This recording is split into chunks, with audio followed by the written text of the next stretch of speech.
invented the concept of areas walking. That's awesome.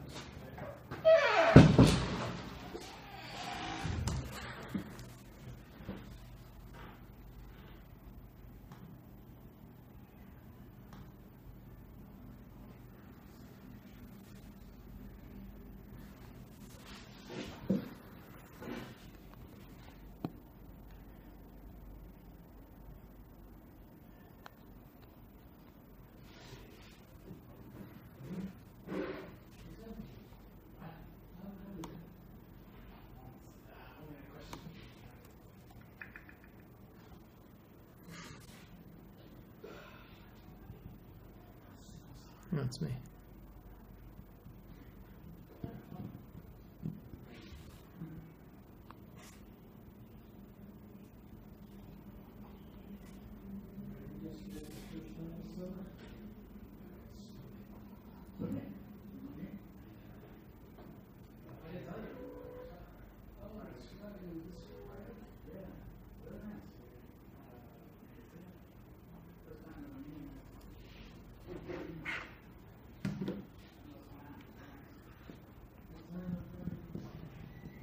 Two people here now.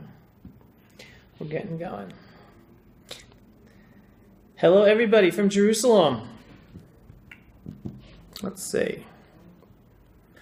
Hello, Chris. Pleasure having you with us today. We will be starting very shortly.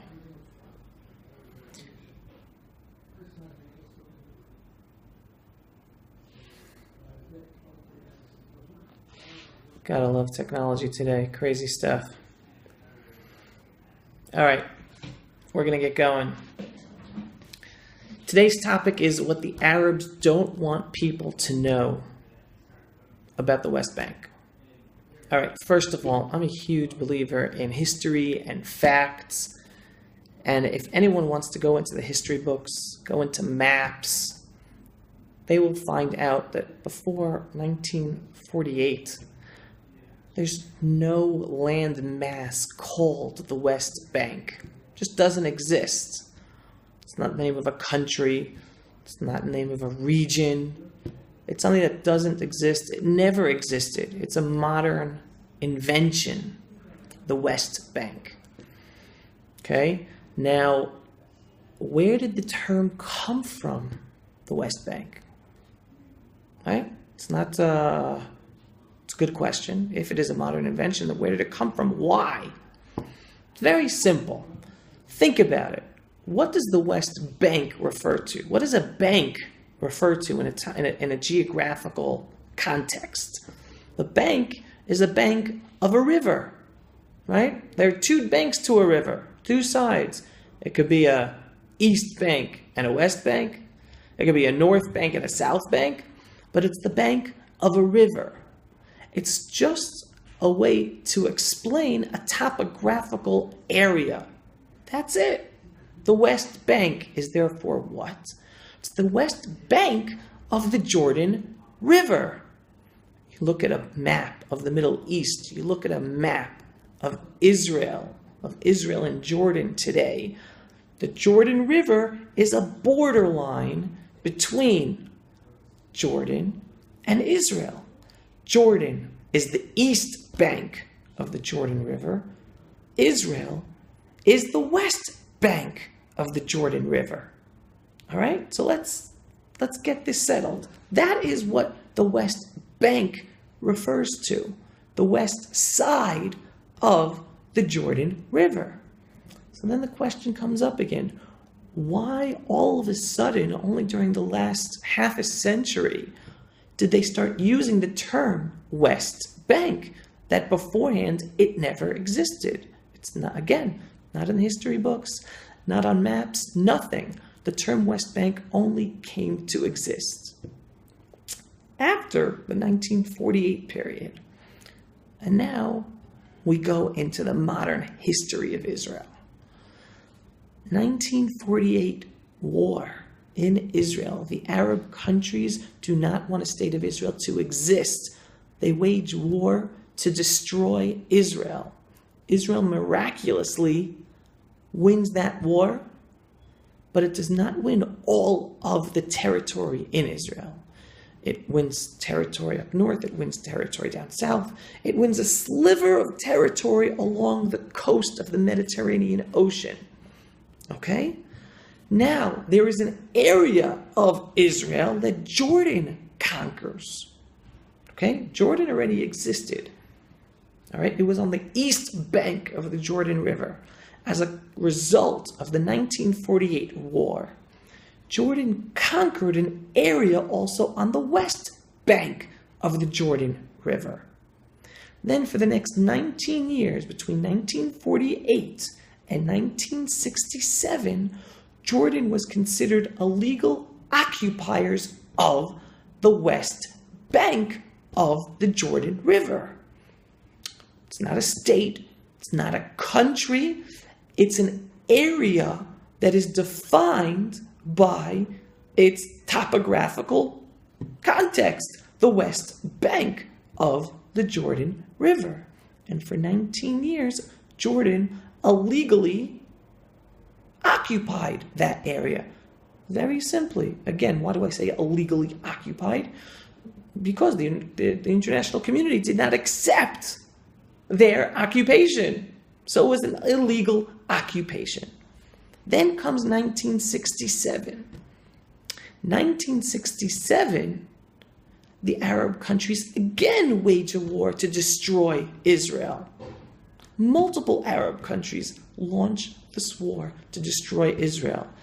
Israel preempts and in a miraculous 6-day period beats back the Arabs and wins the war. As part of that defensive war, Israel liberated the Golan Heights from Syria. It liberated the Sinai Desert from Egypt, and as well as Gaza, that was illegally occupied by Egypt.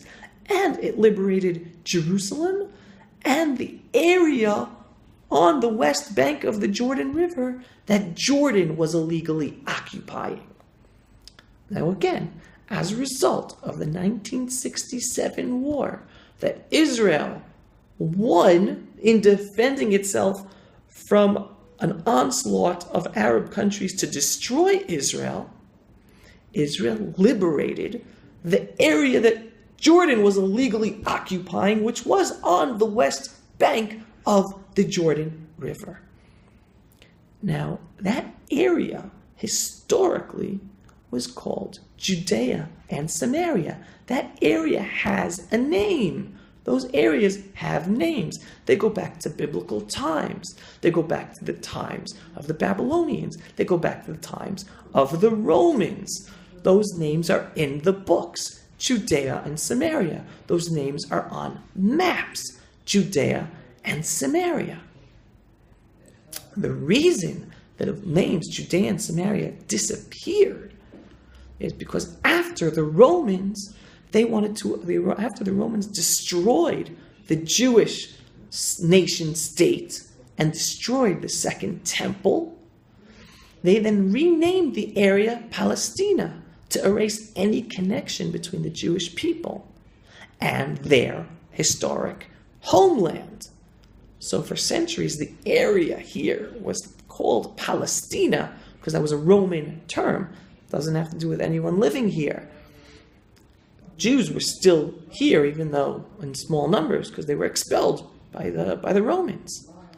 So again, the historic and only terminology for the land mass that topographically is called the West Bank, because it's on the west bank of the Jordan River, the only names that actually apply to those areas are Judea and Samaria.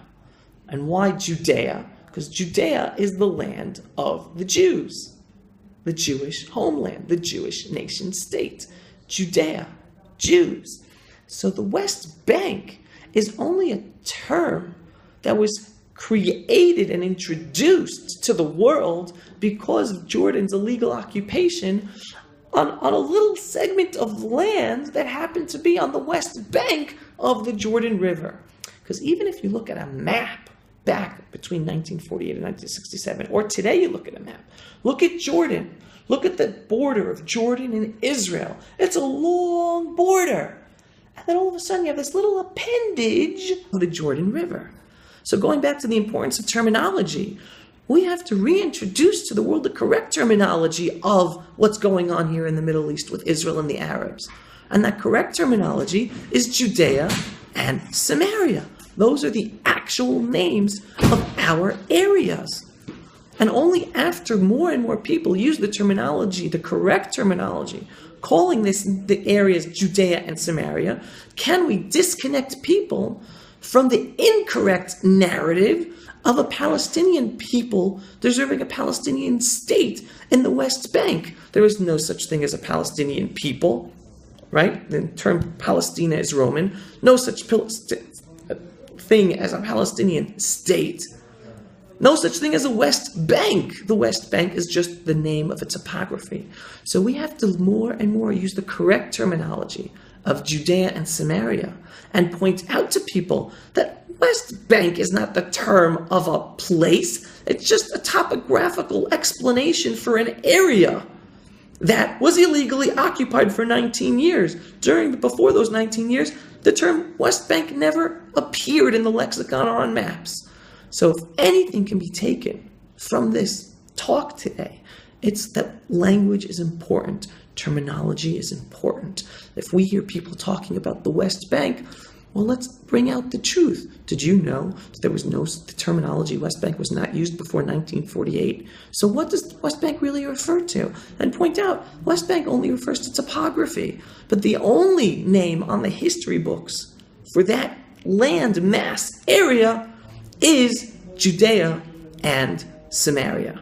And as more and more people return to the correct language, the correct wording, we can also return to the correct narrative, because only based on the one true narrative can we come to an understanding to want to live together. But so long as people trust lies, and they trust the West Bank belongs to the Arabs, and the Arabs deserve a state there because of their rights, and they're always there. Well, no, they weren't always there. That's not their state. They're not a people. There's no such place in the world as the West Bank. It's just an explanation of its topography. The real name of the place is Judea and Samaria. Only when we can discuss based on fact and truth can we really achieve peace, to be able to live together peacefully in this area. That's it for Israel Straight Talk today.